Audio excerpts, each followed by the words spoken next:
Bonjour et bienvenue sur la ressourcerie de l'écrivain.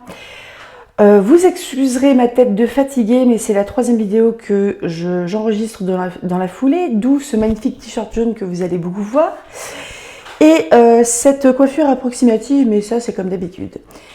Vous êtes sans doute venu ici parce que vous vous dites « Mais c'est quoi ce book tag? C'est quoi ce challenge d'écriture? Dis donc, dis donc ». J'ai vu pas mal de book tags circuler sur Booktube, BookTok, etc. Je trouve que c'est intéressant et j'ai eu une idée qui, il me semble, n'a pas été faite. Donc, c'est parti. Ce book tag sur les Olympiens peut vous servir à discuter de livres que vous avez déjà lus, qui peuvent rentrer à peu près dans les critères que je vous donne par divinité grecque, mais ça peut aussi vous servir de challenge de lecture.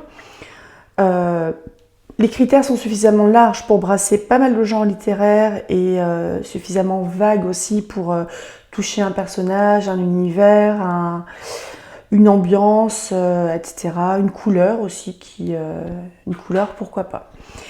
C'est parti pour vous présenter déjà petit à petit ce qu'est le book tag, ce que moi je mets dans ces différentes catégories. De toute manière, le book tag sera dans la barre d'informations pour que vous puissiez plus facilement le retrouver si vous avez envie d'y répondre.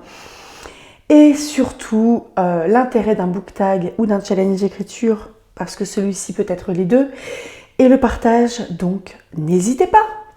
Que les Olympiens envahissent YouTube, BookTok et Instagram, Facebook, etc., Discord. Parlez-en à votre boulangère quand vous allez acheter vos croissants dimanche. Je vous présente du coup donc le book tag olympien ou le challenge de lecture olympien.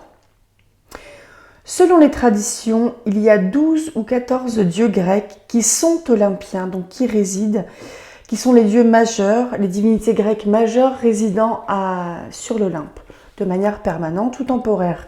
Parce que Poséidon et Hadès, par exemple, ils ont des poissons et des morts à s'occuper. On commence par Zeus. Zeus, c'est le dieu du ciel et de la foudre, le roi des dieux. C'est un dieu qui est infidèle, qui est le père de nombreux enfants. Il a pour attributs principaux la foudre, l'aigle, le chêne. Je lui ai attribué comme couleur l'argent par rapport à la foudre, et parce que j'ai un petit peu bidouillé au niveau des couleurs. Personnellement, je vais partir sur l'infidélité avec Madame Bovary de Flaubert. Madame Bovary de Flaubert suit le destin d'Emma Bovary qui assez rapidement s'ennuie dans son mariage, rêve à de grandes épopées romanesques et se retrouve étriquée dans son quotidien. Elle va donc prendre un ou plusieurs amants, avec les conséquences que cela va avoir sur elle aussi, parce que ça va pas être évident à vivre, notamment les séparations. Et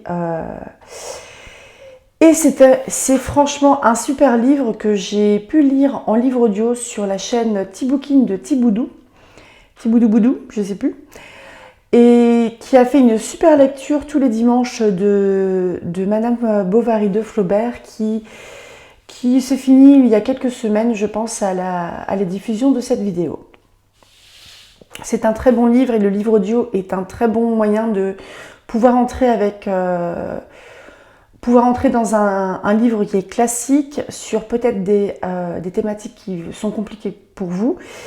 Mais l'écriture est vraiment très belle, il y a beaucoup d'humour là-dedans, c'est de l'humour grinçant quand même. On se moque pas mal du romantisme et de ses grands sentiments et qui percute le réalisme et des conversations triviales sur les dernières inventions de Monsieur Homais, par exemple, le pharmacien. Je vous invite très fort à lire Madame Bovary ou à écouter Tiboudou sur Tiboukine. Déesse suivante, Héra. C'est la déesse du mariage, la protectrice des femmes, de la fécondité, de la maternité. C'est une personne jalouse, elle a ses raisons, ou envieuse, ou une femme malheureuse en amour. C'est la reine des dieux. Elle a pour attributs principaux le pan, le diadème royal, la grenade. Je lui ai attribué la couleur bleu électrique, il y aura d'autres bleus. Le bleu électrique étant sur le plastron, sur le devant en fait du pan. Vous voyez ce bleu qui est assez flashy. J'ai choisi d'utiliser le critère femme malheureuse en amour avec Maria Dashwood de Raison et Sentiment de Jane Austen ou Raison et Sensibilité. Donc c'est un livre que je lis tous les dimanches sur la chaîne. Je pense qu'au moment de la diffusion de cette vidéo, je n'aurai pas encore fini la lecture. Et Maria Dashwood, c'est une personne un petit peu comme Emma Bovary qui est guidée par ses émotions, qui a du mal à les contrôler, qui a envie de grand, qui a envie de vivre un bel amour comme c'est écrit dans les livres et qui va se casser les dents. Malheureusement, sur une relation qui va être compliquée et qui va grave la déprimer. Je pense que Dieu s'aira sur deux personnes qui sont un petit peu en difficulté avec l'amour. C'est une vaste blague par rapport à leur couple. Dieu suivant, le dieu Poséidon, qui est le dieu des tremblements de terre, de la mer et des océans. Il a pour attribut principal le trident. Je lui ai attribué le bleu azur comme couleur. Donc vous voyez ce bleu clair, bleu des mers du Sud, bleu pacifique. Je suis partie du coup sur le côté tremblement de terre, catastrophe, donc plutôt sur un genre post-apocalyptique avec La Route de Cormac McCarthy. Donc j'ai lu le livre il y a quelques années, j'ai vu le film encore avant. Mes souvenirs ne sont pas très frais, mais La Route, c'est un... On suit le destin d'un homme et de son petit garçon qui a 8-10 ans, qui sont dans un monde post-apocalyptique où le ciel a été obscurci, les végétaux sont tous morts, les herbivores ensuite les carnivores. Il reste plus grand monde en fait dans cet univers-là, à part quelques humains qui survivent comme ils peuvent, quelques bêtes aussi, principalement des carnivores. Et tout le monde crève la dalle. C'est une écriture qui est magnifique. C'est un livre qui est profondément... On est vraiment sur de la survie, mais de la survie où c'est du marche ou crève, et c'est je préfère buter le mec qui est en face plutôt que de me faire buter par lui. Donc il y a un côté très désespérant. Je vous déconseille la lecture si vous êtes dans une période où ça va pas trop. Mais c'est une très très belle histoire, même si vaut mieux enchaîner une lecture très cocooning derrière. Personne suivante, déesse suivante, Déméter, la déesse de l'agriculture ou des moissons, qui est la mère de Perséphone qui a été enlevée, ou une fille qui a pris son indépendance. Il y a une notion d'errance aussi parce que quand Perséphone a été enlevée, elle a jeté son tablier de déesse du printemps, de déesse de l'agriculture, pardon, ou des moissons, a cessé de faire pousser des petites choses et a cherché sa fille pendant très longtemps. Elle a pour attributs principaux le coquelicot, le blé, la torche. Je lui ai attribué pour couleur le vert tendre. Vous voyez un vert qui est le vert de bourgeon, le vert des bourgeons de printemps, etc. Et dans l'Or Olympus, elle est quand même désignée comme une mère qui est hyper protectrice, trop envahissante en fait. Et ça m'a fait penser à Molly Weasley dans la saga Harry Potter, qui a un côté comme ça très très envahissant, qui protège ses enfants, qui surprotège à Harry, qui, je pense, veut faire bien, mais en étant à la fois très maladroite, qui est une maman au foyer, qui a élevé ses 7 enfants. Et est-il besoin que je vous résume ce qu'est l'histoire d'Harry Potter? Donc on est dans un monde Dans un monde où Harry a reçu sa lettre pour Poudlard et a découvert par là même qu'il était un sorcier, il découvre ensuite que ses parents dont on lui avait raconté, en fait, son oncle et sa tante lui avaient raconté que ses parents étaient morts dans un accident de voiture. Et Harry découvre ce monde de la magie, Poudlard, l'école de sorciers, le chemin de traverse à Londres qui est une rue sorcière, le Préolard qui est le petit village en bas de l'école, et surtout Harry Potter rencontre son ennemi alors qu'il n'a que 11 ans en la personne de Voldemort, qui n'est pas si mort que ça. C'est un énorme résumé. Déesse suivante, Aphrodite, la déesse de l'amour et de la procréation, qui est née de l'écume de la mer. Je pensais à une notion de self-made woman parce qu'elle est née toute seule de l'écume de la mer. Elle a pour attributs principaux le miroir, le coquillage, la pomme, la rose. Et comme c'est Aphrodite, l'amour, etc., je lui ai attribué la couleur rose parce que le rose c'est mignon, c'est l'amour, c'est beau. Je suis partie sur l'idée de miroir avec Ophélie, le personnage d'Ophélie dans La Passe-Miroir. La Passe-Miroir est une quadrilogie de Christelle Dabos qui va suivre comme personnage de point de vue Ophélie, qui va se découvrir fiancée alors qu'elle n'est pas forcément d'accord, pas du tout d'accord d'ailleurs même, à Thorne, qui est un espèce de grand escogriffe, pas très sympathique, mais Ophélie n'est pas non plus. Et ces deux-là vont mettre un temps infini à se rapprocher tout en vivant des aventures qui vont leur prendre beaucoup de temps et d'énergie. Tout ça dans un univers où vous pouvez voir en fait, comme la Terre qui a explosé, donc il y a différentes arches qui flottent autour du noyau. On peut voyager d'une arche à l'autre avec un dirigeable. Alors, dans cet univers, les arches majeures sont des endroits, les plus grandes arches, sur lesquelles vit un esprit de famille dont les descendants ont un pouvoir qui vient de l'esprit de famille, qui est un peu l'équivalent d'un dieu. Ophélie a le pouvoir de lire le passé des objets en les touchant, et elle a également le pouvoir de voyager à travers les miroirs dans lesquels elle s'est reflétée, d'un miroir à l'autre, ce qui lui permet de prendre des raccourcis et ce qui est à la fois à l'origine de quelque chose de catastrophique. C'est une lecture que je vous recommande chaudement. Nous avons ensuite Artémis, qui est la déesse de la chasse et de la nature sauvage, la déesse de la lune.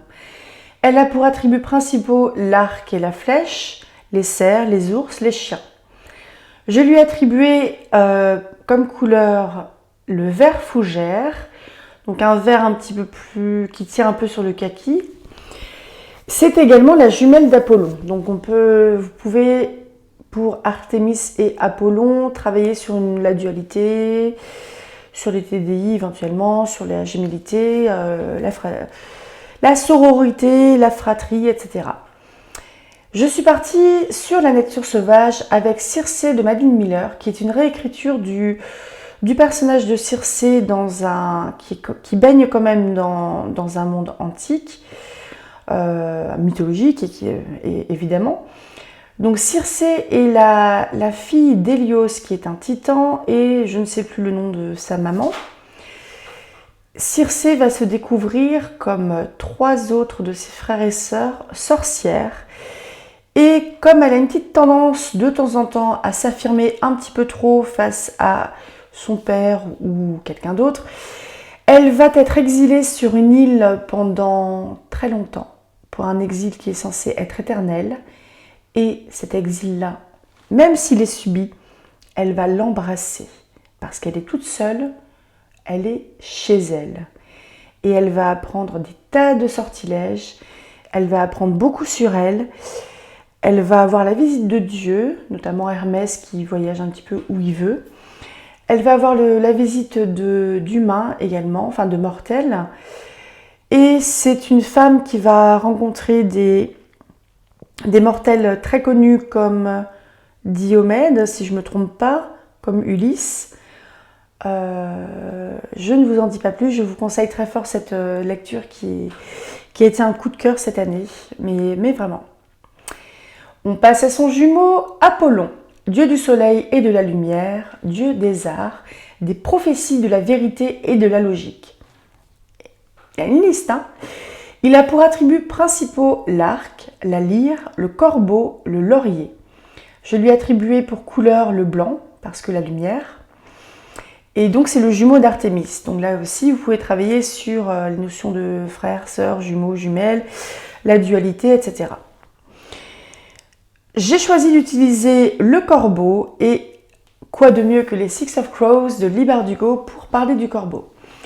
Donc c'est dans le monde du Grishaverse où les Grishas sont des personnes qui ont des pouvoirs leur permettant de manipuler les éléments ou la matière ou le vivant ou la lumière ou les ombres.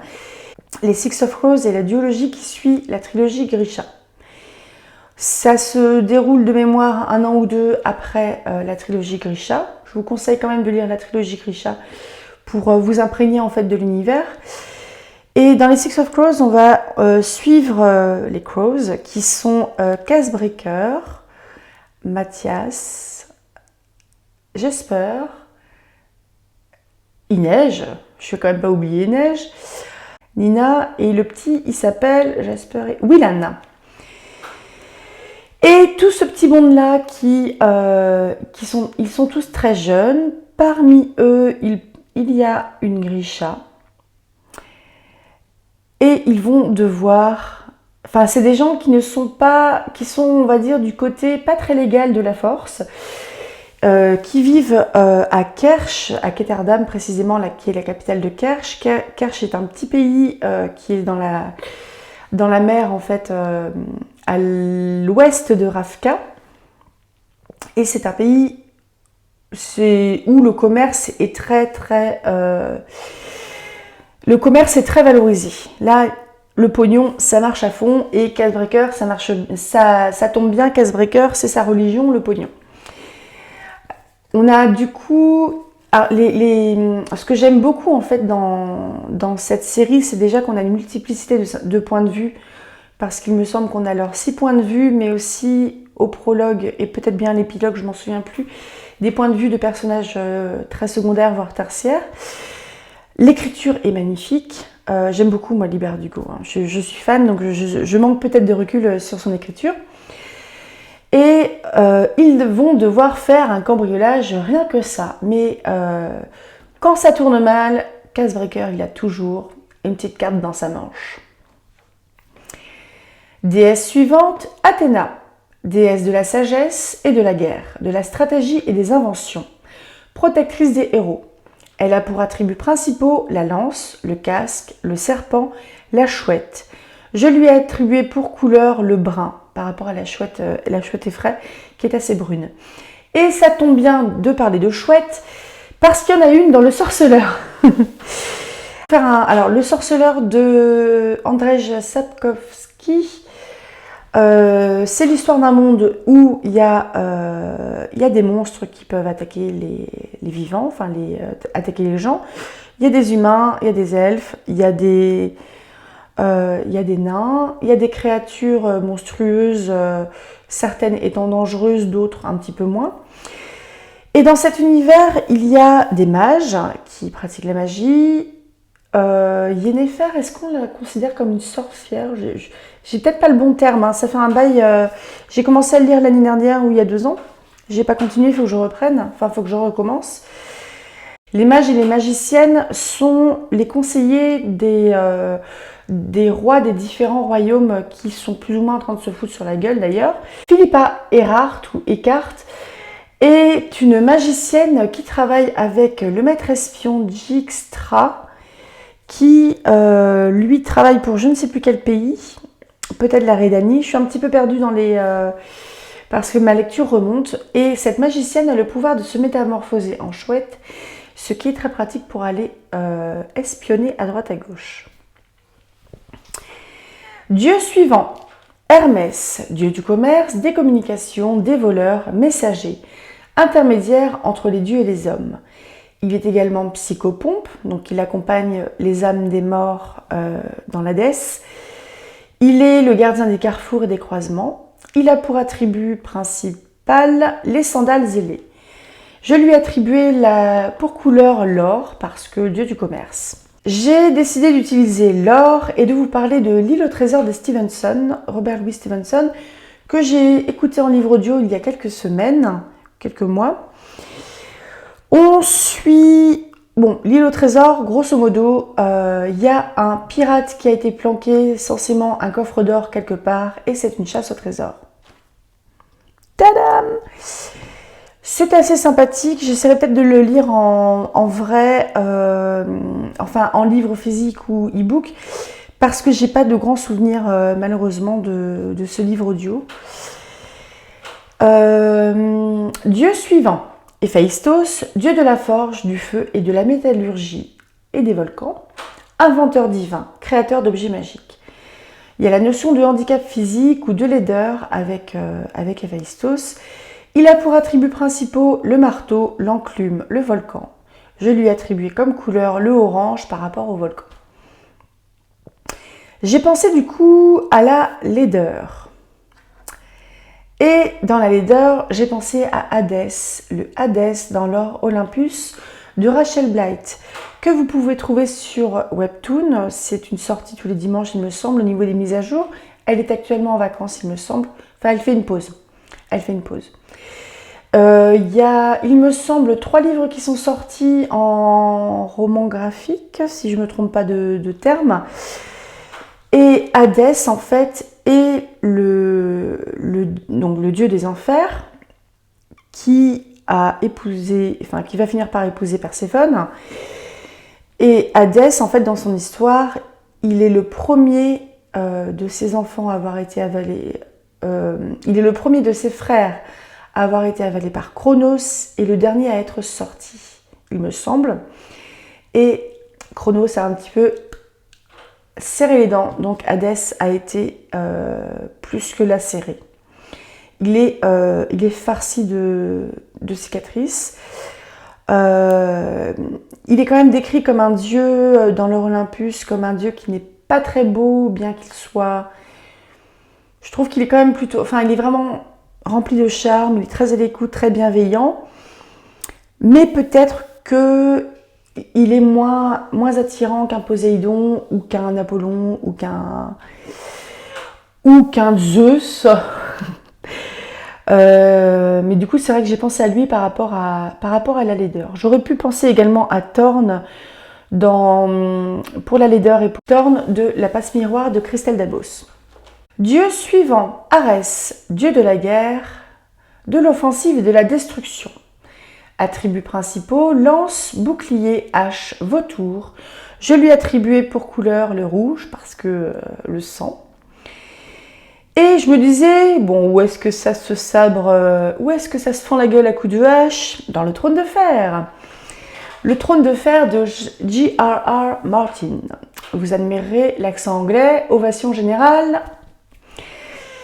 Je vous pitch rapidement le trône de fer, mais je pense que vous le connaissez. On se retrouve dans les 7 royaumes sur Westeros. Les 7 royaumes qui sont gouvernés par un roi à Port-Réal, Robert Baratheon. C'est un univers où les saisons durent des années. Et c'est un univers où, dans le nord, il y a un énorme mur qui est gardé par la garde de nuit, parce qu'il paraît qu'il y a quelques milliers d'années, il y avait des êtres de glace, les autres, qui sont venus attaquer et ravager le monde. Il y a beaucoup de légendes et de contes qui tournent autour de ces êtres de glace, des enfants de la forêt qui pourraient se rapprocher des elfes des forêts. Mais c'est un monde qui est, au début de l'histoire, dans le tout premier tome, à peu près dépourvu de magie. À peu près. J'ai entendu dragon. Il va avoir assez rapidement une guerre parce que Robert Baratheon va se faire éventrer par un sanglier. C'est pas de sa faute, il était bourré. Du coup, pas de bol, ça va se bagarrer pour la succession de Robert Baratheon. Et Ils font pas semblant. C'est vraiment une série qui est coup de cœur aussi. Dieu suivant, Dionysos, qui est le dieu du vin, de la fête et des excès. Il y a la notion de folie. Il a pour attributs principaux le masque, la panthère. Je lui ai attribué pour couleur le bordeaux, comme le vin rouge. J'ai trop d'humour. Et la notion de folie, ça m'a fait penser aux Hauts de Hurlevent de Emily Brontë. Dans les Hauts de Hurlevent, on va suivre l'histoire d'amour, on est dans de l'amour vache quand même, entre Heathcliff et Catherine. Heathcliff est un gamin qui a été ramassé par le père de Kathleen, censément à je ne sais plus dans quelle ville, un petit gamin gitan qu'il aurait trouvé et qu'il va élever plus ou moins comme son fils. Donc, dans cette fratrie, il y a Catherine et il y a aussi son frère dont j'ai oublié le nom. À la mort des parents de Catherine, Heathcliff, qui était quand même plutôt à peu près bien traité en étant enfant, là, ça va devenir plus compliqué parce que le frère de Catherine, qui était profondément jaloux de Heathcliff et de la place qu'il a pris dans le cœur de son père, va le traiter comme un domestique, mais comme de la merde, en gros. Et depuis toujours, Catherine et Heathcliff étaient très proches, fusionnels. On est dans l'amour fusionnel. Mais Catherine, quand elle arrive à un âge adulte, elle se dit « il faut que je me marie, mais j'aime très fort Heathcliff, mais c'est pas un bon parti.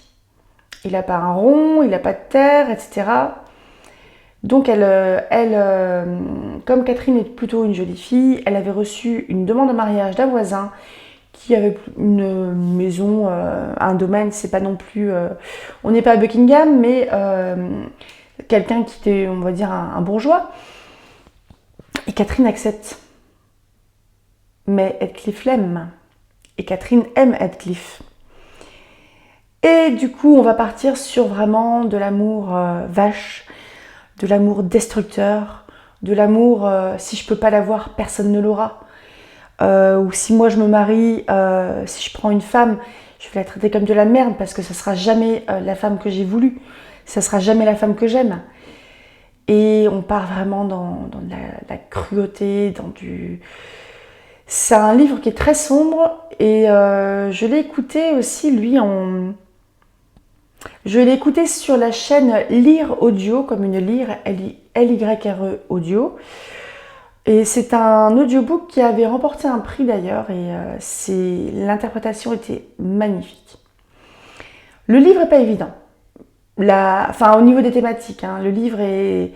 On est vraiment sur de la violence psychologique, sur des gens qui vont mal et qui font pas grand-chose pour aller mieux. Donc là, pareil, un petit trigger warning. Si vous voulez lire ce livre-là, je vous conseille de le faire quand ça va.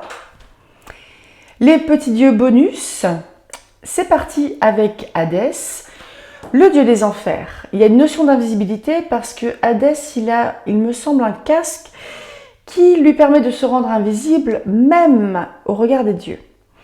Il a pour attributs principaux la corne d'abondance, les centaures, donc on peut avoir un truc autour de thématiques autour de la, de la métamorphose, etc. La polymorphie. Je lui ai attribué pour couleur le noir, parce que la mort, les enfers, tout ça. Et j'ai pensé à Cotard, donc un palais d'épines et de roses de Sarah J. Maas. Parce que dans ce premier tome de la saga, on va rencontrer comme personnage, je vous fais un pitch rapido. Je vous précise que c'est un livre que j'ai trouvé mauvais, mais j'ai poursuivi ma lecture. Ça s'améliore après, tout en restant pas foufou, mais c'est juste mon opinion, ne me jetez pas de pierre, surtout pas quand je vais finir par faire une vidéo dessus et dépioter tout ce qui, à mon sens, ne va pas. Mais je ne le fais pas pour dézinguer le bouquin, je ne vais pas le faire pour dézinguer le bouquin ou décrédibiliser l'auteur, ou décrédibiliser les lecteurs qui ont apprécié cette saga. Je le fais surtout pour un petit peu travailler le sens critique et pour les personnes qui écrivent, qui sont eux-mêmes auteurs. Ça permet de donner, je pense, des types, peut-être des conseils aussi sur comment améliorer, entre guillemets, l'écriture. Que là, il y a une erreur, comment la réparer. Bon, c'est extrêmement prétentieux de ma part, je pense, mais c'est comme ça. Alors, à Cotard, nous avons un monde où les fées, où les faées côtoient les humains. Il y a 500 ans, il y a eu une grande guerre qui a été tellement destructrice et mortelle que les faées et les humains ont décidé de signer une trêve. Et les faées se sont retirés à Prythian, qui est leur pays au nord des terres où vivent les mortels, et en gros ils ne se fréquentent plus. On suit le personnage de Fer, qui est une jeune femme qui est en charge en fait d'approvisionner sa famille, qui est constituée de son père et de deux sœurs aînées, en viande parce qu'elle chasse, et alors que son père en fait il est sévèrement boiteux et ses sœurs ont trop peur d'aller dans la forêt. Donc, Fer se retrouve à aller chasser dans la forêt. Elle a repéré un cerf, mais qu'a repéré également un loup. Elle a un moment un doute que ce soit un faé ou pas, parce que le loup est d'une taille impressionnante, mais elle le tue quand même. Ce qui va lui coûter en fait sa liberté, parce qu'elle va être condamnée par Tamlin, qui est un grand faé qui est à la tête de la cour du printemps et qui a pour malédiction non seulement le fait de porter un masque permanent quand il est sous sa forme humaine, mais également de se transformer en bête monstrueuse et féroce quand il a un petit excès de colère. Je trouve que c'est un univers où bon, je suis pas archi fan. J'ai un petit peu aimé les couples qui se forment. Je trouve que c'est très maladroit par moments. Je trouve que le world building, il mériterait à être carrément plus développé parce qu'il y a vachement de trucs intéressants. Je trouve que le style est pas foufou, mais étonnamment, je vais lire la suite de... J'ai lu les 5 livres et je lirai le livre suivant qui va concerner Nesta. Nesta Acheron, la sœur aînée de Fer. Dernière déesse, Hestia, la déesse du feu sacré et du foyer. C'est la première née de Chronos et la dernière recrachée par lui. Il y a une notion d'enfermement parce que c'est celle qui est restée le plus longtemps, ce qui vient se contredire avec ce que j'ai dit précédemment sur Hadès, il me semble. Non, sur je sais plus qui, enfin bref. Il y a une notion d'enfermement. Il y a une notion de discrétion aussi, parce que c'est une déesse qui est assez peu présente, je pense, dans les mythes. Il y a une notion de fondation des colonies, donc de voyage, etc. Elle préside aussi au baptême des nouveau-nés. Elle a pour attributs principaux le feu sacré, le foyer, les passereaux, donc les petits pupious. Et je lui ai attribué pour couleur le jaune.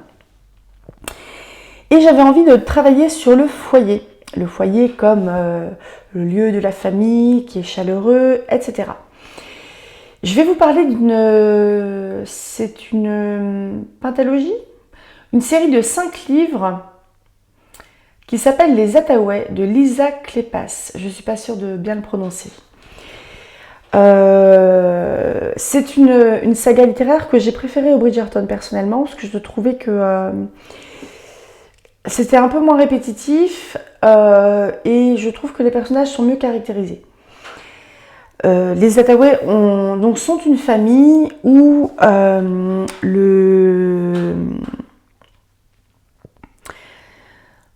il y a une notion d'héritage en fait. Il y a un frère aîné, il y a, il me semble, 4 sœurs, donc 5 livres.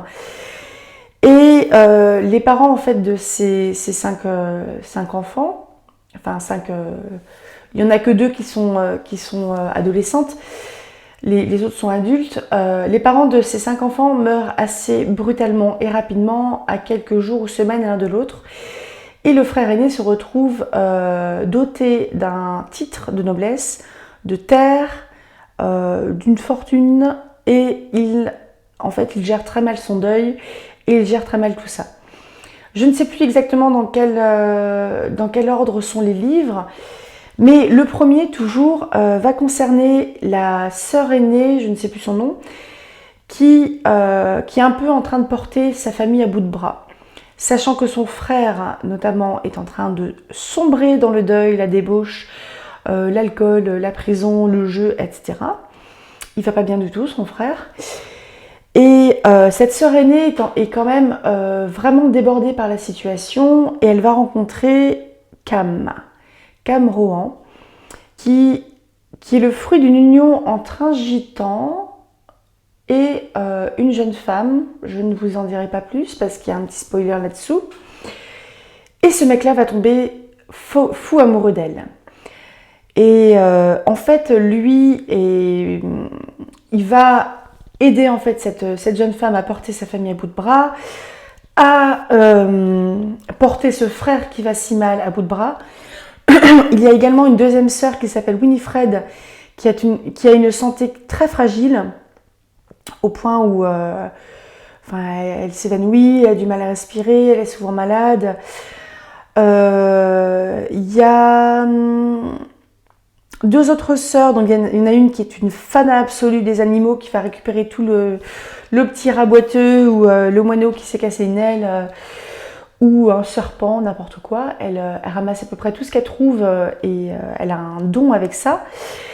Il y a une autre sœur aînée, il me semble, à la petite dernière, qui, elle, veut faire son entrée dans le monde et tout ça. Sauf que le truc qui est très drôle, en fait, c'est que cette famille-là n'a pas été... Ça me fait penser aux Bennett. Les Bennett dans Orgueil et Préjugés. C'est une famille qui n'a pas les codes sociaux pour appartenir à la haute société, et qui, par un hasard d'héritage, va se retrouver un petit peu forcée à entrer dans cette haute société.